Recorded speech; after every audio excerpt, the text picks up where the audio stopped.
Assalamualaikum warahmatullahi wabarakatuh. Alhamdulillahirabbil alamin. Nahmaduhu wa nusalli wa nusallimu ala rasulil karim. Amma ba'du. Allahumma shalli wa sallim ala sayyidina Muhammad wa ala ali sayyidina Muhammad. Alhamdulillah sahabat Hanif rahimakumullah. Bersyukur kita kepada Allah Subhanahu wa taala. Pada kesempatan kali ini kita berjumpa kembali bersama channel kita Kampung Madinah Indonesia Temboro Vanjava. Sahabat Hanif rahimakumullah, di dalam bulan Muharram ini kita disunahkan untuk berpuasa. Sebagaimana dalam hadis disampaikan, diriwayatkan dari Abu Hurairah radhiyallahu anhu yang berkata, Rasulullah sallallahu alaihi wasallam bersabda, puasa yang paling utama setelah Ramadan adalah puasa pada bulan Muharram. Dan salat yang paling utama setelah salat fardu adalah salat malam. Hadis riwayat Muslim. Sahabat Hanif rahimakumullah, di dalam riwayat yang lain dikatakan puasa sehari di bulan Muharram itu pahalanya sama dengan puasa 30 hari. Oleh karena itu sangat penting bagi kita semua minimal satu hari kita puasa di bulan Muharram ini, maka akan mendapat pahala sama seperti kita puasa 30 hari. Kalau sahabat-sahabat ingin puasa 30 hari full di bulan Muharram juga boleh. Semakin banyak kita puasa, semakin banyak pahala di sisi Allah Subhanahu wa taala. Sahabat Hanif rahimakumullah, di dalam bulan Muharram ini banyak sekali amalan-amalan yang dianjurkan oleh alim ulama kita. Di antaranya adalah membaca surat Al-Ikhlas sebanyak-banyaknya untuk memerdekakan diri kita dari api neraka. Sahabat Hanif rahimakumullah, di dalam pertemuan kali ini kita akan membacakan di dalam kitab keutamaan ayatul hirzi, yaitu ayat-ayat penjagaan. Di dalam kitab ini dijelaskan beberapa keutamaan surat Al-Ikhlas. Bismillahirrahmanirrahim. Dari Sayyidina Anas radhiyallahu anhu bahwasanya baginda Rasulullah sallallahu alaihi wasallam bersabda, barang siapa membaca surat Al-Ikhlas satu kali, maka Allah Subhanahu wa taala akan menganugerahkan keberkahan kepadanya. Barang siapa membacanya dua kali, maka Allah Subhanahu wa taala akan menganugerahkan keberkahan kepadanya dan keluarganya. Barang siapa membacanya tiga kali, maka Allah Subhanahu wa taala akan menganugerahkan keberkahan kepadanya, keluarganya, dan tetangga-tetangganya. Barang siapa membacanya 12 kali, maka Allah Subhanahu wa taala akan membangunkan untuknya 12 istana di dalam surga. Masya Allah. Barang siapa membaca 20 kali, maka dia akan dekat dengan para nabi sebagaimana dua jari-jari ini. Baginda Rasulullah SAW mengisyaratkan dengan jari tengah dan jari telunjuk. Jadi sangat dekat sekali kita dengan para nabi apabila kita membaca surah Al-Ikhlas ini sebanyak 20 kali, mengharap ridha Allah Subhanahu wa taala. Kemudian barang siapa membacanya 100 kali, maka Allah Subhanahu wa taala akan mengampuni dosa-dosanya selama 25 tahun. Allahu Akbar. Kita baca 100 kali surah Al-Ikhlas, maka dosa-dosa kita selama 25 tahun akan diampuni oleh Allah Subhanahu wa taala. Kecuali dosa yang berkaitan dengan hutang dan pembunuhan. Jadi dosa-dosa lain diampuni oleh Allah kecuali dua dosa, yaitu dosa kita punya hutang pada orang dan dosa pembunuhan. Barang siapa membaca 200 kali yaitu surah Al-Ikhlas, maka akan diampuni baginya dosa selama 50 tahun. Barang siapa membacanya sebanyak 400 kali, maka dia telah mendapatkan pahala 400 orang mati syahid. Masing-masing dari mereka menyebabkan kudanya terbunuh dan dia sendiri gugur dalam medan pertempuran. Dan barang siapa membacanya sebanyak 1000 kali, yaitu surah Al-Ikhlas, ya, maka dia sekali-kali tidak akan mati, sehingga dia bisa melihat kedudukannya, yaitu tempat tinggalnya di surga, atau ditampakkan kepadanya tempat tinggal di surga oleh Allah Subhanahu wa taala. Hadis Al-Habis, ya, Abu Muhammad Hasan bin Ahmad As-Sarmargondi. Kemudian sabahani rahimakumullah, ya, keutamaan surah Al-Ikhlas berikutnya, yaitu dari Sayyidina Abu Hurairah radhiyallahu anhu bahwasanya baginda Rasulullah sallallahu alaihi wasallam bersabda, barang siapa memasuki rumahnya kemudian membaca surat Al-Fatihah dan surat Al-Ikhlas, maka Allah SWT akan menghilangkan kemiskinan darinya dan akan mencurahkan keberkahan-keberkahan ke dalam rumahnya, sehingga keberkahan-keberkahan tersebut akan melimpah kepada tetangga-tetangganya. Jadi sahabat Hanif, apabila kita akan masuk rumah, kita baca dulu surah Al-Fatihah 1 kali, surah Al-Ikhlas 1 kali, ya. Kemudian di dalam, ya, video kita sebelumnya, ya, kita tambah dengan salawat Nabi 3 kali dan kita ucapkan salam. Assalamu alaina wa ala ibadillahi sholihin. Baru kita masuk rumah. Nah, maka keuntungannya rezeki kita ini akan dibarokahi oleh Allah Subhanahu wa taala. Masya Allah.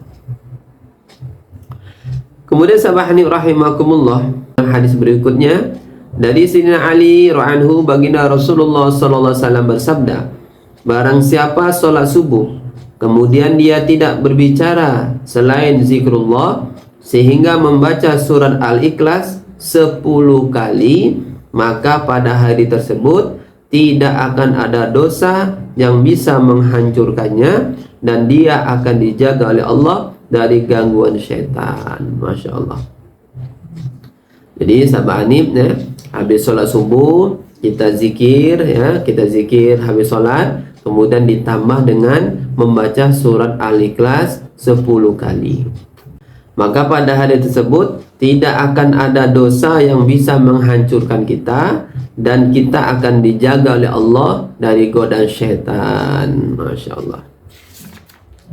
Kemudian sahabat Hanif rahimakumullah, dari Sayyidina Mu'az bin Anas Al-Juhani, dari baginda Rasulullah sallallahu alaihi wasallam, beliau bersabda, barang siapa membaca surat Al-Ikhlas 10 kali, niscaya Allah Subhanahu wa taala akan membangunkan untuknya satu istana di surga. Maka dengan rasa penuh keheranan, Sayyidina Umar anhu berkata kepada baginda Nabi Muhammad sallallahu alaihi wasallam, kalau begitu, alangkah banyaknya istana-istana kita di surga, wahai Rasulullah. Kemudian baginda Nabi sallallahu alaihi wasallam bersabda, simpanan khazanah Allah Subhanahu wa taala adalah lebih banyak dan lebih utama. Hadis riwayat Ahmad dan Tabrani. Kemudian sabahani rahimakumullah, dari Sayyidina Ibnu Abbas anhuma, baginda Rasulullah sallallahu alaihi wasallam bersabda, barang siapa salat 2 rakaat selepas salat Isya, setiap rakaat selepas membaca surat Al-Fatihah, dia membaca surat Al-Ikhlas 20 kali, niscaya Allah Subhanahu wa taala akan membangunkan untuknya 2 istana di dalam surga, yang seluruh penghuni surga ingin melihatnya karena kagum dengannya. Masya Allah. Hadis ya ini. Oleh karena itu, sahabat Hanif rahimakumullah, ini amalan bisa kita amalkan, ya. Habis sholat Isya, ya, kita sholat sunnah 2 rakaat, dan setelah membaca surah Al-Fatihah, kita baca surah Al-Ikhlas sebanyak 20 kali rakaat pertama, Dan nanti rakaat kedua juga seperti itu. Kita baca Al-Fatihah dan ditambah dengan surah Al-Ikhlas 20 kali. Maka keuntungannya, ya, Allah Subhanahu wa taala akan membangunkan untuk kita 2 istana di dalam surga. Masya Allah. Ya, yang mana seluruh penghuni surga ingin melihatnya, yaitu kagum dengannya. Masya Allah. Ya. Kemudian sahabat Hanif rahimakumullah, dari Sayyidina Jabir bin Abdullah anhu, baginda Rasulullah sallallahu alaihi wasallam bersabda, ada 3 amalan yang barang siapa datang menghadap Allah dengan membawa 3 amalan tersebut disertai dengan iman, maka dia akan dipersilakan memasuki surga dari pintu mana saja yang dia kendaki, dan dia akan dikawinkan dengan bidadari yang mana saja yang dia inginkan. 3 amalan tersebut adalah: 1. Memaafkan orang yang telah membunuh anggota keluarganya.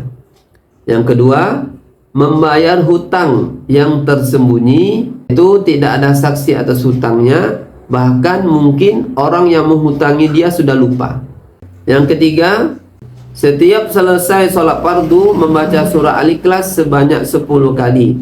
Maka Sayyidina Abu Bakar anhu bertanya kepada baginda Rasulullah SAW, bagaimana kalau yang dikerjakan hanya salah satu saja? Ya Rasulullah, baginda Rasulullah SAW menjawab, walaupun yang dikerjakan hanya salah satu dari amalan-amalan tersebut. Hadis Abu Ya'la. Kemudian sahabat rahimakumullah, keutamaan surah Al-Ikhlas berikutnya dari Sayyidina Ubay bin Ka'ab radhiyallahu anhu, baginda Rasulullah SAW bersabda, barang siapa membaca surat Al-Ikhlas seakan-akan dia telah membaca sepertiga Al-Quran. Barang siapa membaca surah Al-Ikhlas seakan-akan dia telah membaca sepertiga Al-Quran. Nah, jadi sabahani rahimakumullah, Masya Allah, kita baca 1 kali surah Al-Ikhlas ini sama dengan sepertiga Al-Quran. Kalau kita baca 3 kali surah Al-Ikhlas, ini sama dengan kita membaca 1 kali khatam Al-Quran. Pahalanya sama, Masya Allah. Hadis riwayat Abu Ubaid Ahmad Nasai. Dari Sayyidina Anas anhu, beliau berkata, ada seorang laki-laki telah datang kepada baginda Rasulullah SAW, kemudian berkata, sesungguhnya aku sangat mencintai surah Al-Ikhlas. Baginda Rasulullah SAW kemudian bersabda, kecintaanmu terhadap surat tersebut akan memasukkan dirimu ke dalam surga. Hadis riwayat Ahmad, Tirmizi, Ibnu Daris dan Baihaqi. Kemudian sahabat rahimakumullah, dari Sayyidina Anas radhiyallahu anhu, baginda Rasulullah SAW bersabda, barang siapa tiap hari membaca surat Al-Ikhlas 200 kali, maka Allah SWT akan mencatat untuknya 1.500 kebaikan dan akan menghapus darinya dosa selama 50 tahun, terkecuali kalau dia mempunyai hutang. Kita ulangi, dari Sayyidina Anas radhiyallahu anhu bahwasanya baginda Rasulullah SAW bersabda, barang siapa tiap hari membaca surat Al-Ikhlas 200 kali, maka Allah SWT akan mencatat untuknya 1.500 kebaikan dan akan menghapus darinya dosa selama 50 tahun, terkecuali kalau dia mempunyai hutang. Hadis Tirmizi, Abu Ya'la dan lain-lain. Nah, insyaallah. Ya. Kemudian sahabat rahimakumullah, ya, selain daripada surah Al-Ikhlas, alim ulama kita juga menganjurkan kepada kita agar di bulan Muharram ini kita membaca ayat kursi sebanyak-banyaknya. Masya Allah. Kita bacakan hadisnya. Bismillahirrahmanirrahim. Dari Sayyidina Anas radhiyallahu anhu bahwasanya baginda Rasulullah SAW bersabda, barang siapa membaca ayat kursi setiap selesai sholat fardu, niscaya dia akan dijaga oleh Allah sampai datang sholat yang lain, dan tidak akan mampu menjaga amalan ini kecuali seorang nabi orang-orang yang benar tulen imannya, atau seseorang yang punya derajat syahid. Hadis Syekh Baihaqi, Masya Allah. Jadi habis selesai sholat fardu, ya, kita jangan langsung pergi, kita wirid dulu, ya, zikir dulu, dan kita baca ayat kursi 1 kali saja. Masya Allah, maka fadilahnya sangat luar biasa. Kemudian dalam riwayat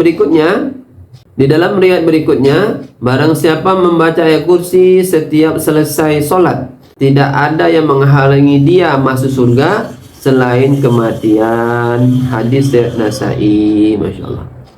Barang siapa membaca ayat kursi setelah berwudu, maka Allah SWT akan mengangkat 70 derajat.